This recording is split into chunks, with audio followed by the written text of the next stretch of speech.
ওর দাদাভাই যদি কখনো বাথরুমেও যায় সেখানে ওকে যেতেই হবে। এই যে দাদাভাই ওয়াশরুমে হাত ধুচ্ছে, ওর সেখানে গিয়ে দাঁড়িয়ে থাকতে হবে। যতক্ষণ না ওর দাদাভাইয়ের কাজ কমপ্লিট হয়ে ওর সঙ্গে যাচ্ছে ওখানেই দাঁড়িয়ে থাকবে।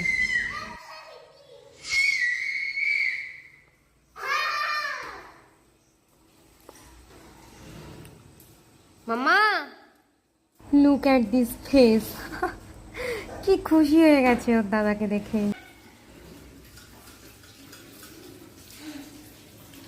শোনো আসো,